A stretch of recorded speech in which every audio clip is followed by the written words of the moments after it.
ചൈനയ്ക്കെതിരായ താരിഫുകൾ American president Donald Trump വെട്ടിക്കുറച്ചേക്കുമെന്നാണ് സൂചന. വ്യാപാര യുദ്ധം സമാധാനത്തിലേക്കെന്ന് സൂചന. ചൈനയ്ക്കുള്ള താരിഫ് 145% നിന്നും വെട്ടിക്കുറയ്ക്കുമെന്ന് ട്രംപ് സൂചിപ്പിച്ചു. അമേരിക്കൻ സാമ്പത്തിക വിദഗ്ധരുടെ മുന്നറിയിപ്പിനെ തുടർന്നാണ് നീക്കം. ചൈനയുമായി വ്യാപാര കരാറിലേക്ക് പോവാൻ ട്രംപ് തയ്യാറാണെന്ന സൂചനയാണ് അമേരിക്കൻ ഭരണകൂടം ഇപ്പോൾ നൽകുന്നത്. വിപണിയിലെ ചാഞ്ചാട്ടം തുടരുന്നതിനിടെ ചൈനയുമായുള്ള വ്യാപാര യുദ്ധത്തിൽ ഒരു യു-ടേൺ സാധ്യതയുണ്ടെന്നാണ് US പ്രസിഡന്റ് ഡൊണാൾഡ് ട്രംപ് സൂചന നൽകിയത്. ചൈനീസ് ഉൽപ്പന്നങ്ങൾക്കായുള്ള ഉയർന്ന തീരുവ ഗണ്യമായി കുറയും, പക്ഷെ അത് പൂജ്യമാകില്ലെന്നും പറഞ്ഞു. ചൊവ്വാഴ്ച വൈറ്റ് ഹൌസിൽ നടന്ന വാർത്താ പരിപാടിയിൽ നടത്തിയ ട്രംപിന്റെ പരാമർശങ്ങൾ ആഴ്ചകളോളം നീണ്ടുനിന്ന കടുത്ത നിലപാടുകൾക്കും പ്രത്യാക്രമണങ്ങൾക്കും ശേഷം ചൈനയ്ക്ക് മേൽ 145% കവിഞ്ഞ തീരുവ ചുമത്തിയതിനു ശേഷമുള്ള ഒരു പിന്നോട്ടടിക്കലിന്റെ അടയാളമായി തോന്നുന്നു. 145% വളരെ ഉയർന്നതാണ്. അതത്ര ഉയർന്നതായിരിക്കില്ല എന്ന് ഓവൽ ഓഫീസിൽ മാധ്യമപ്രവർത്തകരുമായി നടത്തിയ ചോദ്യോത്തര വേളയിൽ ട്രംപ് പറഞ്ഞിരുന്നു. അതത്ര ഉയർന്നതിനടുത്തൊന്നും ഉണ്ടാകില്ലെന്നും പിന്നീട് ഇത് ഗണ്യമായി കുറയും എന്നും, പക്ഷേ അത് പൂജ്യമാകില്ല എന്നും ഇതിനോടകം ട്രംപ് പറഞ്ഞു.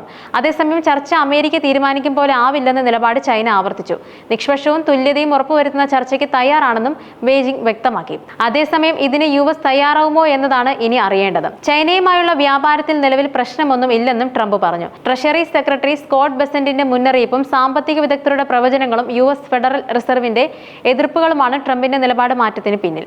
അമേരിക്കയും ചൈനയും വ്യാപാര യുദ്ധത്തിലേക്ക് പോയാൽ ദോഷം അമേരിക്കൻ സമ്പദ് വ്യവസ്ഥയ്ക്കാണെന്ന വസ്തുത ബെസന്റ് ട്രംപിനെ ധരിപ്പിച്ചിരുന്നു. ചൈനയുമായുള്ള വ്യാപാര യുദ്ധം സ്ഥിരമല്ലെന്നും സമീപഭാവിയിൽ തന്നെ യുദ്ധം കുറയുമെന്ന് പ്രതീക്ഷിക്കുന്നതായും JP മോർഗൻ ചേസ് ആതിഥേയത്വം വഹിച്ച സ്വകാര്യ നിക്ഷേപ സമ്മേളനത്തിൽ ബെസന്റ് പറഞ്ഞതായി ഈ വിഷയവുമായി പരിചയമുള്ള ഒരാൾ CNN-നോട് സ്ഥിരീകരിച്ചു.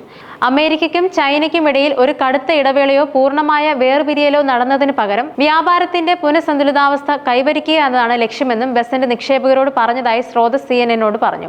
ബെസന്റിന്റെ പരാമർശങ്ങൾ പരസ്യമാക്കിയതിനു ശേഷം ചൊവ്വാഴ്ച നേരത്തെ രൂപപ്പെട്ട വാൾസ്ട്രീറ്റ് റാലിക്ക് ആ വിലയിരുത്തൽ ഒരു ഉത്തേജനം നൽകി. 3 പ്രധാന US ഓഹരി സൂചികളും ദിവസത്തിലെ ഏറ്റവും ഉയർന്ന നിലയിലെത്തി. ഏഷ്യൻ ഓഹരി വിപണികളും ബുധനാഴ്ച ഉയർന്നു. ഹോങ്കോങ്ങിന്റെ ഹാങ് സെങ് സൂചിക പ്രാദേശിക നേട്ടങ്ങളിൽ മുന്നിട്ട് നിന്നു. വ്യാപാര ദിനം 2% ഉയർന്നു. ജപ്പാനിലെ നിക്കി 225 ഏകദേശം 2% ഉയർച്ചയിലും ദക്ഷിണ കൊറിയയുടെ കോസി 1.5% ഉയർന്നു. രാജ്യം സാമ്പത്തിക മാന്ദ്യത്തിലേക്ക് നീങ്ങാനുള്ള സാധ്യതയും ട്രഷറി സെക്രട്ടറി പങ്കുവച്ചിരുന്നു.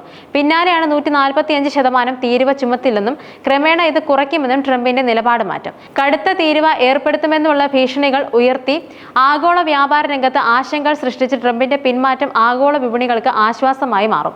US പ്രസിഡന്റ് ഡൊണാൾഡ് ട്രംപും ഫെഡറൽ റിസർവ് ചെയർമാൻ ജെറോം പവലും തമ്മിൽ താരിഫുകളെ ചൊല്ലിയുള്ള ഏറ്റുമുട്ടൽ പൊട്ടിത്തെറിയിലേക്കും നീങ്ങിയിരുന്നു. താരിഫുകളുടെ ആഘാതം കുറയ്ക്കുന്നതിന് പലിശ നിരക്കുകൾ കുറച്ചില്ലെങ്കിൽ ഫെഡറൽ റിസർവ് ചെയർമാനായ ജെറോം പവലിനെ പുറത്താക്കുമെന്നായിരുന്നു ട്രംപിന്റെ ഭീഷണി. ഏറ്റുമുട്ടൽ അഭൂതപൂർവമായ നിയമ പ്രതിസന്ധിക്ക് കാരണമാകുമെന്നും ആശങ്ക ഉയർത്തിയിരുന്നു.